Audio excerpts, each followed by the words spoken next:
Let's talk about the first few stanzas of the Aranya Kand. What is the context setting within this book? Soon after they enter the forest, they come to a part of the forest where there are signs of danger. So clearly, this ominous feeling that something is going to happen starts. The broken branches lying around, creepers are mangled. And suddenly a huge Rakshas comes out of the trees. He grabs Sita and steps back. And he tells Ram and Lakshman, "My name is Viradha. And this beautiful woman will now be my wife. And I will kill you too." Ram and Lakshman quickly fire off some arrows at Viradha. He is injured and Sita manages to get away. Viradha is wearing tiger skin, which is covered with flesh and blood. He is very ferocious. He has a spear with spiked animal heads. And he gets ready to throw the spear, and Ram fires an arrow at the spear and breaks it. And then Viradha simply charges onto them. He rams onto them. He's physically very strong, very bulky. And earlier you had asked about, the different types of fight sequences. So far we've seen bows and arrows and things being thrown by Tataka and Marich and Subahu. But now this is a hand-to-hand combat because Viradha simply charges onto them and he's so bulky, Ram and Lakshman are on two sides, he almost lifts them off their feet. Ram and Lakshman decide to take a few steps back. Sita thinks that they're losing. She starts to scream.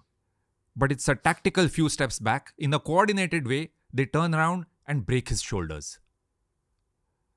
And then Ram and Lakshman punch and kick him, lift him off the ground and smash him down.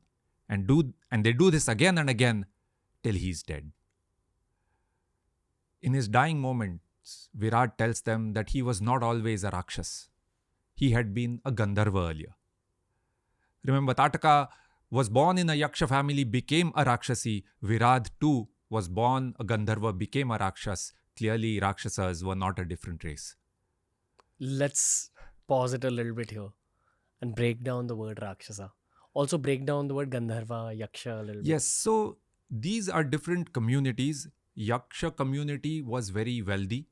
Gandharva community was very proficient in the arts, music and dance. And Rakshas was the community of Ravan, whom we will meet shortly.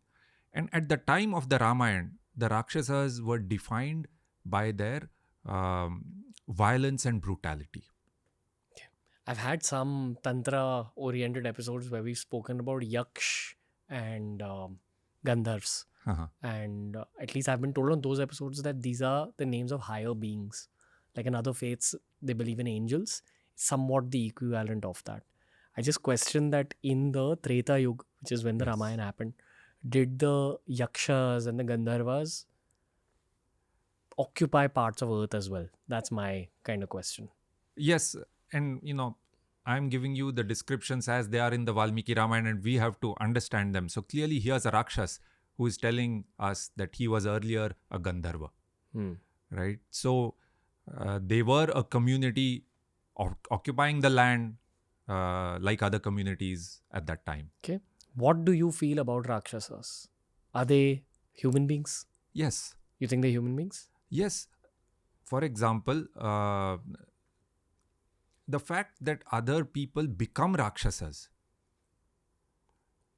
Ravan was born to a rishi. Now, clearly, we are talking of humans. People of Ayodhya were born to rishis. Vanaras, some of the Vanaras specifically, we had this conversation before we started the series, a long conversation on the Vanaras. And I'd given you a specific example also of how some Vanaras were born to rishis. So we are talking of the same species from a biological point of view. Why do you think this story of Viradha is mentioned at the start of the... It sets the context because their period in the forest is going to be defined by, there is a build-up of a clash between the Rakshasas and the rest of society.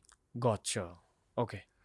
Also, we learn something interesting about how Shri Ram feels about this. when Viradha first grabbed Sita, about this he tells Lakshman, Parasparshat tu vaidehya na dukkhataramasti me, pitur vinashat saumitre swarajya haranat tatha. There is nothing more painful for me than an unwanted touch on Sita. Not even the loss of the empire or father's death had caused me as much pain as one unwanted touch on Sita. That's what Sita meant for Shri Ram.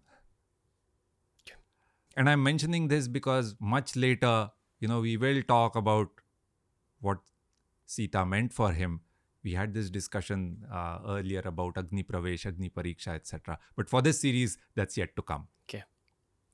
So with that context of the Rakshas attacking Shri Ram and Lakshman, Valmiki then talks about the first few weeks and months in the forest. They visited the ashrams of Sutikshna Muni, Sharbhanga Muni, and others. And then he quickly zips past many years, saying that they stayed for a few months in one place, a year in another, and time went by. But peaceful description? Without much of an event, he said. Okay. So 10 years. So no clear clash with the Rakshasas during this time. At least he doesn't mention it. He said without much of an event. But he's painted a picture of their life in the 10 years? No. Nothing much. In fact, with just one verse, he zips past saying they stayed here and there and, life, 10 years went by. Hey, if you enjoyed today's clip, make sure you check out all the other clips we've uploaded on this channel. You'll find a clip related to almost every single topic as long as you're willing to search for it.